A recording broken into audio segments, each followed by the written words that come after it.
Եվ այսօր այս ծաղկազարդի տոնը ուզում եմ միասին մի քանի բաներ նայենք, առանձնացրել եմ 4 կետեր, որ այս պատմության մեջ մեզ համար ուսանելի է, հուսով եմ այն օրհնություն կլինի ձեզ։ Մատթեոս ավետարան 21-րդ գլխի մեջ է գրված, ասում է, որ երբ Երուսաղեմին մոտեցան եւ եկան Բեթփագե դեպի Ձիթենեաց լեռը, այն ժամանակ Հիսուսը իր աշակերտներից երկուսին ուղարկեց եւ ասեց նրանց. Գնացեք այդ ձեր դիմացի գյուղը եւ այնտեղ պիտի գտնեք կապված մի էշ, նրա հետ միավանակ արձակեք նրանց եւ բերեք ինձ մոտ։ 6-րդ խոսքն ասում է. աշակերտները գնացին եւ ինչպես որ Հիսուսը իրենց պատվիրել էր, արեցին այդպես։ Ուրեմն այս տոնին շատ կարևոր է, գիտեք, երբ որ Հիսուսը մտներ Երուսաղեմ, անհրաժեշտ էր ոչ միայն ավանակ, որովհետև ավանակը նրա համար էր, որպեսզի կատարվեր այն մարգարեությունը, որ մարգարեն դեռ տարիներ առաջ մարգարեացել էր, որ ահա քո թագավորը հես իշի ավանակի վրա ներս է գալիս։ Բայց որպեսզի այս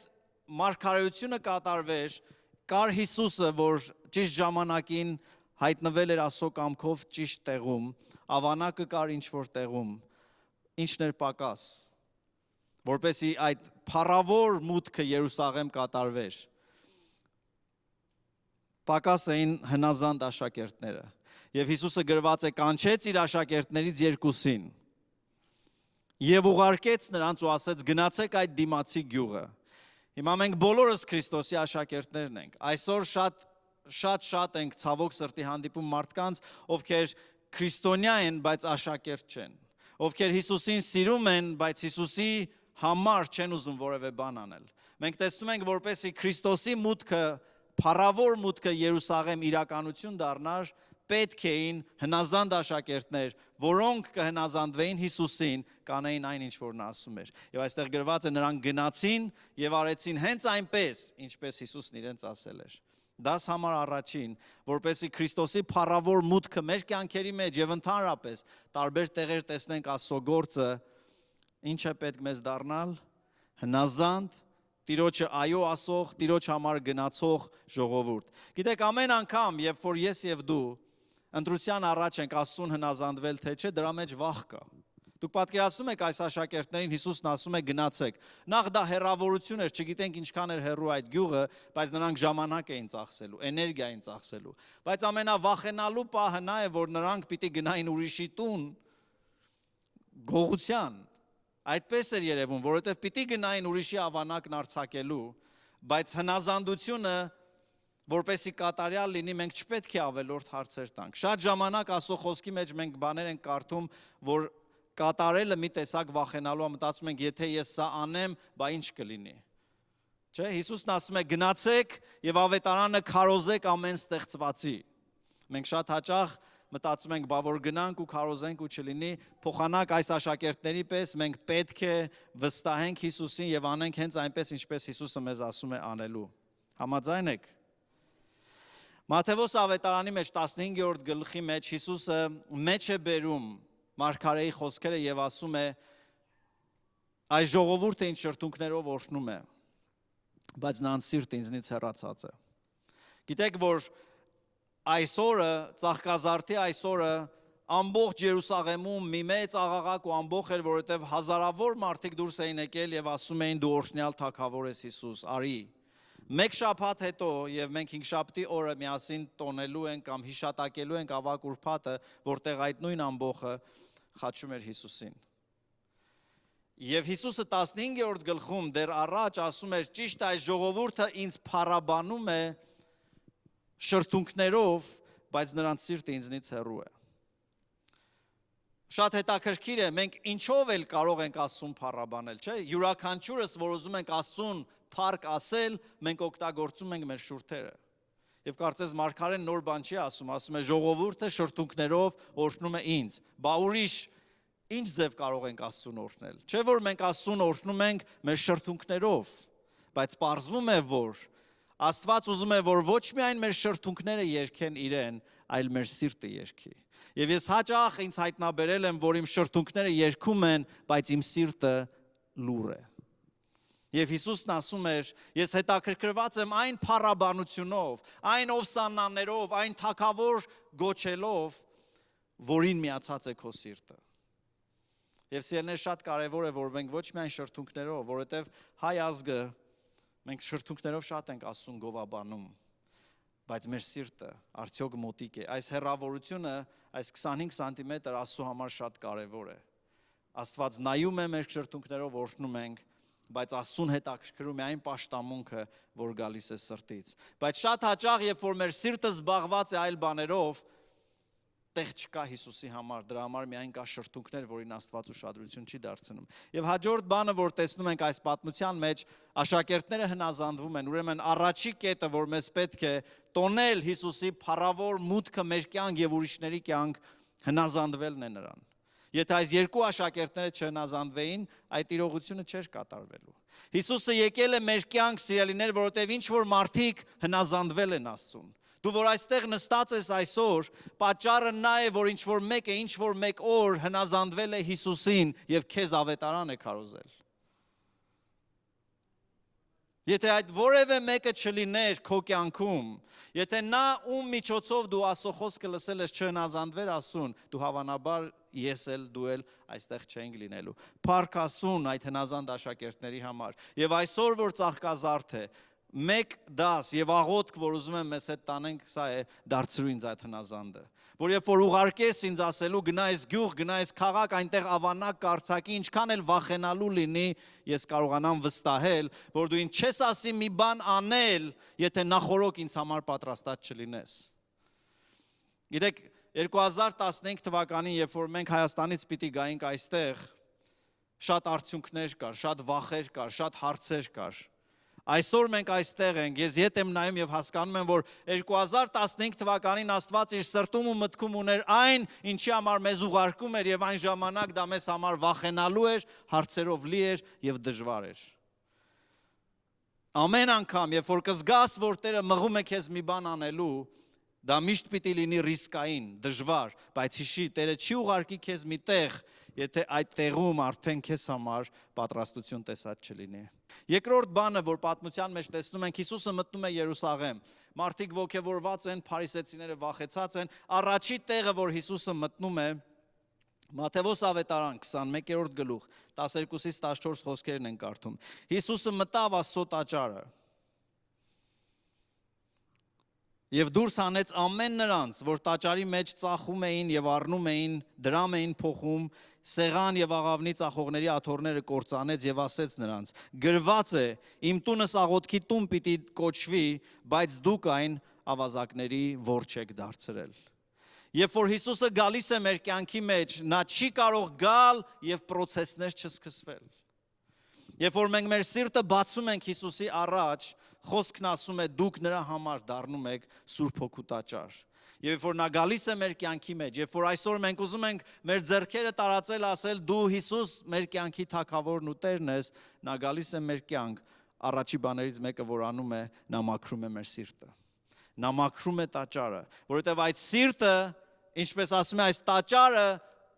աղոթքի տուն պիտի լինի։ Իսկ ինչ է աղոթքը, աղոթքը առաջի հերթին Աստծո հետ հաղորդակցությունն է։ Աղոթքը կրոնական բառեր չի, որ մենք ասում ենք, այլ աղոթքը Աստծո հետ զրույց է, հաղորդակցություն է, եւ առաջի բանը, որ Տերը գալիս է մեր կյանքի մեջ, նա ուզում է, որ մենք սկսենք conversation, զրույց իր հետ։ Բայց շատ ժամանակ մեր սրտում տեղ չկա դրա համար։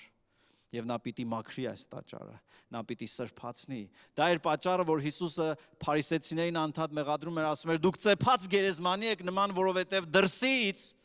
լավ եք երևում, բայց ներսը ձեր սիրտը լի է նախանձով, չարությունով, բամբասանքով, ատելությունով։ Եվ նա ուզում է գալ մեր կյանք, մաքրել մեր սիրտը, որպեսզի մեր փառաբանությունը միայն շրթունքներով չլինի։ Երկրորդ բանը, որ սովորում ենք այս ծաղկազարդին, Հիսուսը գալիս է մեր կյանք մաքրազարդելու եւ սրբացնելու։ Որովհետև սրբության մեջ է, որ նա կարողանում է մեզ հետ հաղորդակցվել։ Որովհետև մաքուր սիրտն է, որ Տիրոջ համար պատրաստված է եւ մաքուր սրտի մեջ Աստված կարողանում է լցնել իր խոսքը, իր կամքը, իր պատգամները եւ օգտագործել մեզ։ Ամեն։ Հաջորդ բանը, որ տեսնում ենք, հետևում է սրբությանը, տաճարում նա սկսում է բժշկել բոլոր հիվանդներին եւ նաեւ մանուկներն անգամ փոքրերը սկսում են փառաբանել Տիրոջը։ Երբ որ տաճարը մաքուր է, փառաբանությունը ավտոմատիկլի գալիս է։ Երբ որ մեր սիրտը Քրիստոսի արյամբ մաքրված է, երբ որ մեր սրտի մեջ ամեն անօրենություն մաքրած է, փառաբանություն է գալիս։ Աստծո զորությունը սկսում է մեզանից հոսել դեպի ուրիշներին, մարդիկ մեր պատճառով բժշկություն են գտնում։ Եվս մեկ բան, որ տեղի է ունենում այս Ծաղկազարդի օրը, երրորդ բանը, եւ այսօր մի քիչ ավելի շատ եմ խոսելու դրա մասին։ Մատթեոս ավետարան 21-րդ գլուխ 19 խոսքից շարունակում ենք այս հատվածը։ Հիսուսը փառավոր մուտք է գործել Երուսաղեմ։ Գիտեք, մենք շատ հաճախ միայն Ծաղկազարդին տոնում ենք, որ Հիսուսը եկել է Երուսաղեմ, արմավենիների ճյուղեր ենք թափարում պրծնում, բայց նա եկել էր, որովհետև դաս ուներ մեզ տալու։ Նա եկել էր, որովհետև մեզ համար պատգամ կար թողնված, որ պիտի սովորենք։ Եվ այս 4 կետերը առանձնացրել եմ, հիմա խոսում եմ երրորդի մասին, ասում է. առավոտը, երբ ինքը քաղաք էր դառնում, քաղցը զգաց, անոթեցավ եւ ճամփուի վրա տեսավ մի թզենի։ Մոտեցավ այդ թզենուն, բայց թզենու վրա տերևներից բացի ոչինչ չգտավ։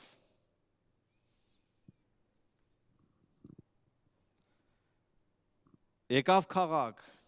այն քաղաք, որտեղ իրեն դիմավորել էին, այն քաղաք, որտեղ ասում էին դու մեր թագավորը դարձիր։ Տեսավ մի թզենի գրված է, քաղցած էր, մոտեցավ այդ թզենուն ակնկալիքով,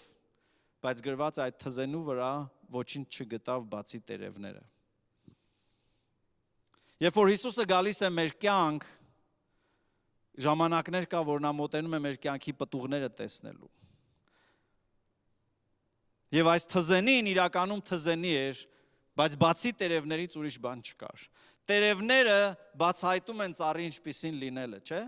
Մենք ծառի տերևներին նայում ենք, ասում ենք, թզենի է, այս մյուսը նարինջի ծառ է։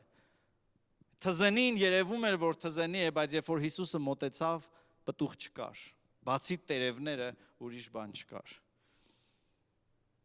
Հաճախ մեր կյանքը այդպիսին է, սիրելիներ, մենք հավատացյալներ ենք, մենք քրիստոնյաներ ենք, բայց երբ որ Հիսուսը մոտենում է մեզնից պտուղ ուտելու, օգուտ ստանալու, պտուղներ չկան Հիսուսի համար։ Տեսքը կա, անունը կա, բայց Հիսուսին կշտացնելու, Հիսուսի կամքը կատարելու կարողությունը չկա։ Եվ շատ հետաքրքիր է, որ այս պտղաբերության թեման այստեղ 3 անգամ տեսնում ենք, որ Հիսուսը ուզում էր անպայման այդ թզենուց պտուղ ուտել, բայց մոտեցավ, բացի տերևներից ուրիշ բան չգտավ։ Պողոս առաքյալը Տիմոթեոսին ասում է, վերջին օրերը կլինեն հավատացյալներ, որոնք աստվածպաշտության կերպարանքը ունեն, բայց նրա զորությունը ուրացած են։ Ուրեմն հավատացյալի կերպարանքը, բայց նաև նրա զորությունը, եթե լինի երկուսը միասին, կլինի այս պտղաբեր թզենու նման։ Եվ Պողոսը Տիմոթեոսին ասում էր, վերջի օրերին շատ են լինելու այն հավատացյալներ, որ ունեն կերպարանքը, բայց զորությունը Քրիստոսի չկա նրանց մեջ։ Այսօր, երբ որ կարդում եմ այս հատվածը, ես սկսում եմ սիրտս քննել ու ասում եմ, Տեր, չեմ ուզում միայն թզենու տերևները, որովհետև բացի տերևներից Հիսուսը ուրիշ բան չգտավ։ Բայց Հիսուսը որպեսզի ավելի ընդգծեր, թե իր համար ինչքան կարևոր է, որ իր այգին պտղաբեր լինի, որ իր ժողովուրդը իր համար իրապես տեղ պատրաստած լինի, նա շարունակում է եւս 2 առիթով խոսել պտղաբերության մասին։ Եվ հաջորդ տեղը, որ ուզում եմ կարդամ, Հիսուսը 2 որդիների առակ է պատմում։ Այս նույն շրջագայության մեջ է, նույն պատմության մեջ է։ 28-րդ խոսքի մեջ 21-րդ գլուխ Matthew chapter 21 verse 28 ասում է. Ինչպես ձեզ կերևա, մի մարդ 2 որդի ուներ, եւ սովորաբար, երբ որ խոսում է մի մարդու մասին, խոսում է Աստծո մասին, եւ այս օրինակ Աստծո եւ իր զավակների, իր ժողովրդի մասին է։ Առաջինին ասեց, որդիա, գնա այսօր իմ այգու մեջ եւ աշխատի, գործի։ Նա էլ ասեց, չեմ ուզում գնամ։ Բայց հետո զղջաց եւ գնաց։ Հայրը մյուսին էլ ասեց, մյուսն էլ պատասխանեց, կգնամ, սակայն չգնաց։ Հիմա այս երկուսից որը իր հոր կամքը կատարեց։ Եվ ասեցին նրան, առաջինը, Հիսուսն էլ ասեց նրանց, ճշմարտապես ասում եմ ձեզ, թե մաքսավորները եւ պոռնիկները ձեզանից առաջ պիտի մտնեն Աստծո թագավորությունը։ Ինչու է Հիսուսը պատմում այս առակը թզենու դեպքից հետո։ Ասում է մի մարդ 2 որդի ուներ եւ խոսում է 2 տեսակ հավատացյալների մասին։ Առաջինին ասեց որդիս գնա իմ այգու մեջ աշխատիր։ Ուշադրություն դարձրեք, որ ասում է որդիս։ Եվ այսպիսին է մեր Աստծո սիրտը։ Անկամ երբ որ մենք նրա համար հոժար չենք մի բան անելու, մենք դեռ նրա որդիներն ենք։ Եվ սա բացառում է այն փաստը, շատ հաճախ մենք մտածում ենք, եթե մենք Աստծո համար շատ գործեր անենք, Աստված մեզ շատ կսիրի։ Այստեղ ցույց է տալիս, որ մենք որդի ենք դարձել բացարձակ անկախ մեր գործերից, այլ Հիսուս Քրիստոսի խաչի վրա կատարածի շնորհիվ։ Եվ սա շատ կարևոր փաստ է, որտեղ շատ հաճախ մենք մտածում ենք, որ եթե ես Աստծո համար շատ գործ անեմ, Աստված ինձ ավելի շատ կսիրի։ Այստեղ տեսնում ենք, որ այս մեկը որդի էր, բայց չէր ուզում Աստծո համար ոչինչ անել։ Իհարկե չեմ ուզում սա պատճառ լինի, որ մենք առիթավորվենք, մտածենք, ինչ անեմ, չանեմ, իմ որդի լինելու վնաս չի լինի։ Բայց Հիսուսը ցույց էր տալիս ինչքան կարևոր է, որ իր թագավորության զավակները հոժար գործելու սիրտ ունենան։ Եվ այս առաջինին ասում է գնա գործիր, եւ ասում է չեմ ուզում գնալ, բայց հետո զղջում է եւ գնում է։ Որ մեկն ենք մենք, որի մեջ ես քեզ տեսնում, որ որդուն ես դու հաճախ նման, որ ասում ես չեմ անի, հետո մնում ես դու Աստծո հետ մտածում ես ախր ինչպես չանեմ։ Ես ինձ շատ անգամներ բռնացնում եմ այս երկրորդի դերում, որ ասում եմ, էլ չեմ անելու, էլ չեմ գնա, չեմ անի, բայց հետո հաջորդ առավոտ զարթնում եմ ու ասում եմ կգնամ, կանեմ, որովհետև ես սիրում եմ քեզ, որովհետև դու ինձ համար քո կյանքը չես խնայել եւ ես կգնամ ու կանեմ։ Երկրորդի դեպքում ասում է նա ասեց հայր իմ կգնամ, սակայն չգնաց։ Տա Աստված, որ մենք մեր խոսքի տերը լինենք։ Տա Աստված, որ հանուն նրա ինչքան էլ դժվար լինի որևէ բան անելը, մենք թեև սկզբից զգացմունքորեն վախենանք կամ աշխատանքի ծանրությունից փախչենք, ասենք չեմ անի, բայց հետո դառնանք ու հասկանանք, որ մեր Տերը արժանի է ամեն անգամ լսելու ինձնից այո կգնամ։ Ամեն։ Եվ հետո ասում է նայեք բորնիկները, շնացողները, մեղավորները առաջ են գնալու։ Եվ շատ զարմանալի բան կա, որ Աստծո համար շատ կարևոր է, որ իրեն հոժարակամ հնազանդվող սրտեր լինեն։ Եվ Աստված կարող է ցանկացած մեկին փոխել եւ օգտագործել իր փառքի համար։ Շատ ժամանակ, երբ որ Աստված մեզ կանչում է, տալիս է պարգևներ, տալիս է ազդեցություն, տալիս է որևէ կարողություն մի բան անելու, մենք չենք հասկանում, որ դա Աստծուց տրված շնորհ է։ Գրված է ամեն բարի տուրք եւ ամեն կատարյալ պարգև լույսի հորից է եւ նրա համար պիտի ծառայի։ Մենք շատ ժամանակ մտածում ենք, ես իմ պարգևները կուզեմ, կծախսեմ, կօգտագործեմ, չեմ ուզի չեմ ծախսի։ Բայց պիտի հասկանանք, որ ամեն բան նրանից է, պիտի նրանով լինի եւ նրա համար լինի եւ ասում է կտեսնեք, որ շատ անառակներ ու շատ պոռնիկներ ձեզնից առաջ կգնան, մաքսավորներն ու պոռնիկները ձեզնից առաջ պիտի մտնեն Աստծո թագավորությունը, ինչու, որովհետեւ նրանք թեև իրանց անցյալը վատ էր, բայց մի կետում իրենց կյանքի դարձել են Աստծուն եւ կատարել են նրա կամքը։ Ուրեմն նրա համար պտուղ բերելը, նրա համար գործ գործելը չափազանց կարևոր է։ Եվ վերջի բանը Հիսուսը նորից խոսում է առակ այգու մշակների առակը, որը նորից գործի եւ պտուղ բերելու մասին է։ Նայեք ինչ է ասում։ Ասում է մի մարդ այգի տնկեց, ցանկ արեց, եւ իհարկե այս պատմությունը խոսում է Աստծո ժողովրդի Իսրայելի մասին։ Ինչ որ անհրաժեշտ էր, Աստված ամեն ինչ արեց եւ սպասում էր, ինչի, սպասում էր պտուղի։ Աստված ձրի մեզ փրկում է։ Աստված ձրի գալիս է մեր կյանք, ինչպես Երուսաղեմի այս պատմության մեջ, Երուսաղեմը նրան չէր հրավիրել, Աստված ինքը այցելել էր Երուսաղեմ։ Եվ այս պատմության մեջ ասում է մի մարդ արգին առավ, մշակեց, ինքը փողը տվեց, ինքը աշխատանքներ արեց այդ այգու վրա, ամեն ինչ արեց եւ սպասում էր, որ այդ այգուց պտուղ կգա։ Ինքը հեռու երկիր էր գնացել, ուղարկեց իր ծառաներին, իր մարգարեներին, մեկին սպանեցին, մեկին դուրս արեցին, մեկին քարերով խփեցին։ Եվ սա մարդկային սիրտն է ցույց տալի, թե պետք խոսում է Իսրայելի մասին։ Աստված տարբեր կերպերով մեր կյանքի մեջ գործ է անում, բայց մենք հեշտությամբ Աստծո գործը կարող ենք հետ մղել, դուրս մղել մեր կյանքից։ Սրա համար ասում եմ ձեզ, թե Աստծո թագավորությունը ձեզանից պիտի առնվի եւ պիտի տրվի այնպիսի մի ազգի, որ նրա համար պտուղ է բերում։ Դեք շատ ժամանակ մենք մտածում ենք Աստված ինձ արդեն կանչել է, կարևորը դա է, բայց այս պատմությունը մեզ հիշում է, ասում է կվերցվի ձեզնից այն ինչ ձեզ տրվել է, այն հնարավորությունները, որ Աստված տվել է ինձ։ Եթե ես հոժար չեմ, եթե ես 1, 2, 3 անգամ չեմ ուզում այն օգտագործել Աստծո համար, ասում է կվերցնի Աստված քեզնից, կտա մի ազգի, որը հոժար է Աստծո համար պտուղ բերելու։ Բայց մենք շատ անգամ մտածում ենք, որ այս առիթը հետո կլինի, ես հետո Աստծուն կծառայեմ։ Բայց գուցե այդպիսի առիթ չլինի։ Եվ ամեն անգամ մենք ասում ենք, հետո մենք մերժում ենք Աստծուն։ Ինչ որ Աստված մեզ տվել է, սիրելիներ, մենք պիտի առաջի կետը հնազանդ ծառաներ լինենք։ Երբ որ նա ուղարկում է մեզ գյուղ մի միսիա կատարելու, մենք պիտի իմանանք, որ այո, դա վախենալու է, աշխատատար է, դժվար է, բայց դրա վարձքը մեծ է, հնազանդ պիտի լինենք։ Երբ որ մենք մեր կյանքը կապել ենք նրա հետ, մենք պիտի իրավունք տանք նրան, որ գա մեր կյանք տաճար եւ հանի այնինչ իրեն դուրս չի գալիս։ Մեր բոլորի սիրտը ամենաթաքուն տեղն է, որ միայն մենք ու Աստված գիտենք։ Դրսից մենք կարող ենք ծեփել։ Բայց մեր Աստվածն այնպիսին է, նա թափանցում է մեր սրտի խորքը եւ տեսնում է ինչ կա մեր սրտի մեջ։ Եվ Երուսաղեմը բոլորի աչքին պաշտամունքի տեղ էր, մարդիկ չէին էլ հասկանում, որ այդ տաճարում այդքան աղբ կա։ Բայց երբ որ Հիսուսը եկավ, նա սկսեց մաքրել։ Երրորդ բանը Երուսաղեմում 3 անգամ նա խոսում է պտուղ բերելու մասին, օգուտ տալու, արդյունք տալու եւ ասում է, եթե դուք շարունակեք արդյունք չտալ, թեև դուք իմ առաջի ընտրությունն եք, կվերցվի ձեզնից, կտրվի մեկին, որ Աստծո համար ավելի շատ պտուղ է բերում։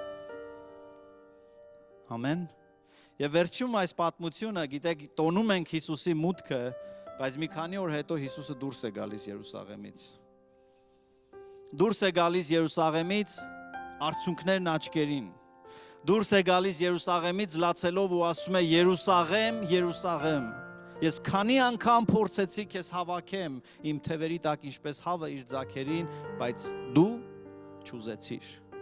Այս դու չուզեցիրը թույլ է տալիս մեզ հասկանալ, որ Աստված, որ ունի ամբողջ զորությունը ու կարողությունը, երբեք մեզ ստիպելով մի բան չի անում։ Ասում է ես եկա քեզ, բայց դու չուզեցիր։ Ես եկա քեզ, բայց դու ուզեցիր միայն շրթունքներով ինձ պաշտել, որովհետև քո սիրտը կուրքերով էր լի։ Ես եկա մաքրեմ ու երբ որ մաքրեցի, դու ըմբոստացար իմ դեմ եւ դուրս հանեցիր ինձ տաճարից։ Ես եկա մոտիկ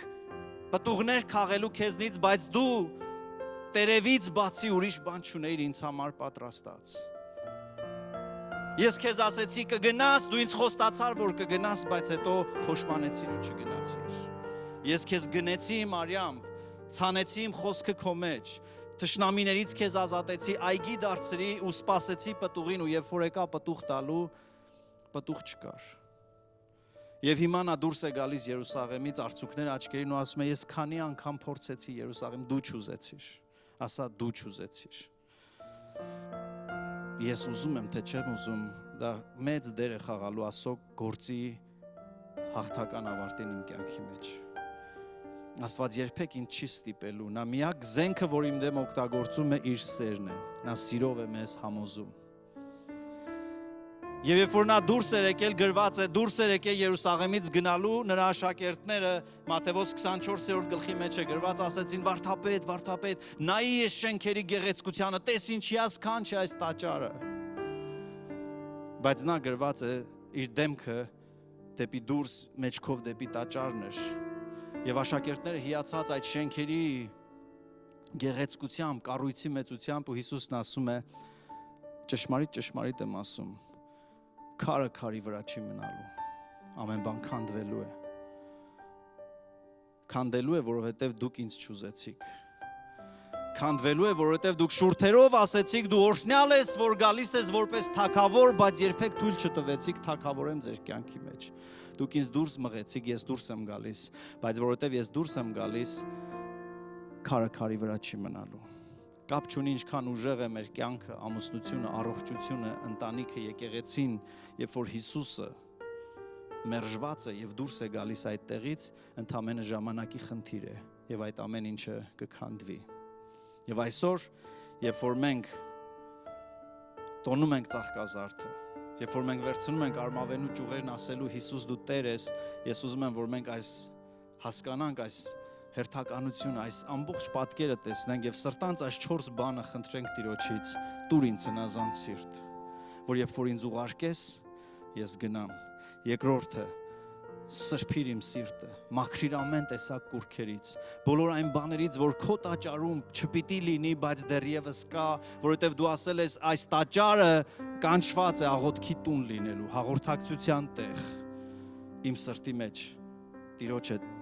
հաղորդակցության, սրբության այդ ընթացքի տեղը պիտի լինի։ Երրորդ բանը, ես չեմ կարող լինել Տիրոջինը եւ պտուղ չտամ։ Տերը իր կողմից ամեն ինչ արել է, որպեսզի մենք իր արքայության համար օգտակար լինենք։ 3 անգամ Հիսուսը խոսում է թզենու օրինակով, 2 որդիների օրինակով, այգու օրինակով, որ ես ամեն ինչ արել եմ, բայց ես սպասում եմ հետադարձին։ Ես սպասում եմ պտուղ ստանալուն եւ 4-րդը զգուշ լինենք, որ մեր վերաբերմունքով թեկուզ արցունքներն աչքերին, բայց Հիսուսին մեր կյանքից դուրս չանենք։ Երուսաղեմը չէր հասկանում, որ Հիսուսին դուրս է անում, բայց Հիսուս արցունքներն աչքերին ասում էր, ես ամեն ինչ արեցի, ես փորձեցի, քանի անգամ ուզեցի իմ թևերի տակ հավաքեմ, դու չուզեցիր։ Մենք երբեմն չենք հասկանում, որ մեր խոսքերով, մեր վերաբերմունքով Տիրոջը ասում ենք դու գնա։ Տերը փառավոր գալիս է, լուր հեռանում։ Ամբողջ քաղաքը դղրդաց, երբ որ Հիսուսը մտավ Երուսաղեմ, բայց երբ որ նա գնում էր, շատերը չհասկացան, որ նա գնաց։ Եվ տարիներ հետո այն խոսքերը, որ նա ասել էր, կատարվեց, Երուսաղեմի տաճարը քանդվեց, եւ հռոմեական զինվորները ագահությամբ, որ ուզում էին այդ տաճարի ոսկին տանեն, այրել էին շենքը, եւ գրված է, որ ոսկին պատմական գրքերն ասում են, որ ոսկին հալվել էր, մտել էր քարերի արանքը, պատերին էր կպե, եւ այդ զինվորները այդ մոլուցքով բռնված ոսկին տանելու քարը քարից պոկում էին, որ այդ ոսկու հալված կտորները հանեն արանքից, դրանով բացարձակ կատարվում էր Հիսուսի խոսքերը, որ քարը քարի վրա չի մնա։ Հուսով եմ, որ այս ամեն ինչը մեզ օգտակար է, հուսով եմ, որ սա մեզ օգնում է սրտանց աղոթք անելու Տիրոջը եւ զատիկին ընթառաջ, ավակ ուրբաթին ընթառաջ, ոչ թե շուրթերով, այլ սրտով ճանաչել, սրտով հավատալ, սրտով ընդունել, սրտով զղջալ եւ սրտով Տիրոջը մեծարել։ Ամեն։ Եկեք կանգնենք ոտքի սիրելիներ։